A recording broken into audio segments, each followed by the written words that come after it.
We're seeing pressure on North Korea continue to escalate as the headlines keep piling on. And Blake Berman did bring you some of those headlines. Defense Secretary Jim Mattis making an impromptu stop by the press earlier today. This is what he said when he was asked about South Korea claiming to have seized a cargo ship after an illegal rendezvous with a North Korean ship that was in violation of a UN Security Council resolution. Obviously, if a government finds that there's a ship in their port conducting trade that was forbidden under the UN Security Council resolution, then they have an obligation, and so far we've seen nations take that obligation seriously. Well, the defense secretary also asked if he was impressed with North Korea's missile program and the advances that it's made. He replied, quote, "Nothing impresses me." And with that, we bring in Fox News strategic analyst, Lieutenant Colonel Ralph Peters. Hi, good Lauren. to see you. Good to see you. And Jim Mattis may not be impressed with them, but I'm always impressed with Jim Mattis. If there is one man or woman anywhere in our government that the American people can trust without any reservations, it's Jim Mattis. He's a good man. We have seen so much provocation between North Korea and the U.S., and let's throw China into that. Colonel, are we at the brink of war? What is the next step to contain their nuclear missile threat, to get China to do what we want them to do, and to make the world a safer place? Well, I think Secretary Mattis's point about not being impressed was to try to tamp down the most hysterical voices, the ones that have us going to war tomorrow. We may well have to take military action to prevent North Korea from threatening the American population. But he's just saying we're not there yet. North Korea still has some hurdles to get over. There is still time for a solution short of war. But what is that solution? Could it be sanctions on China, which denies that they're in violation of this UN resolution, this latest one? Is it more sanctions on North Korea? What's the tipping point before we have to entertain a military option? Well, more sanctions on North Korea are only useful if they're honored by China and Russia. Right. And the problem has been the pattern.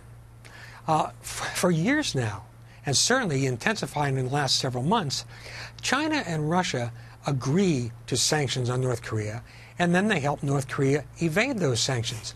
And with President Trump's interview with the New York Times, for instance, he justifiably and vociferously criticized China for trade cheating, intellectual property theft, for cheating with North Korea. But then he undercut himself by personalizing it. He really believes that by building personal relationships with President Xi and others, that he can solve great problems. But President Xi, while he's willing to wine and dine President Trump, he will act in China's interest, and he'll act ruthlessly in China's interest. And so I would like to see President Trump bring a more sober, analytical, realpolitik approach to all this, because if we do not crack down hard on China, China will not honor the sanctions, and then within the next year to 3 years, we will be at war. So do you think we sanction China, their shipping companies, their financial institutions? What do we do? Well, we already have imposed some sanctions on individual shipping companies, corporations, some individuals. But if you look at the size of China and its economy, it's really, they're token effects. You got to hit China hard. Now, the problem, as you know very well, Lauren, to hit China hard means that some American corporations take a hit.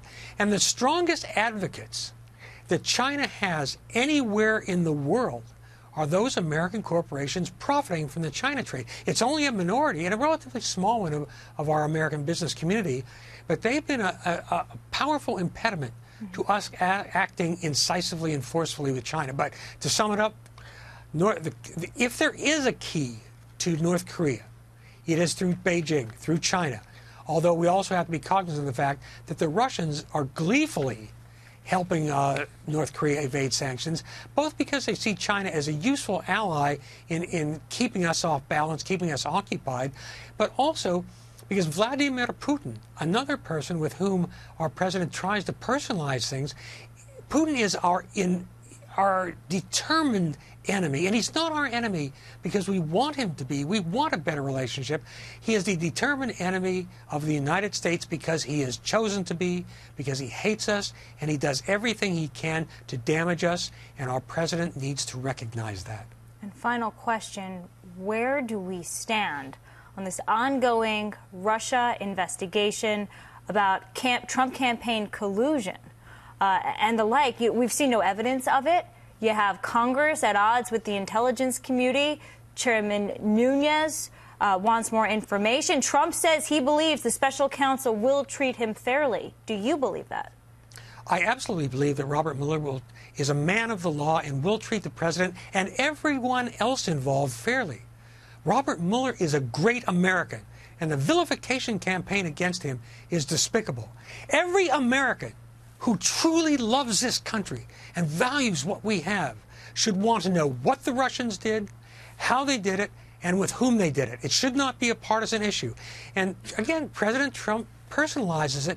It's not about him. It's about the security of our elections, which are the bedrock of our democracy. If I could have one wish for 2018, it would take the politics on both sides out of what is a very serious issue, crucial to our democracy.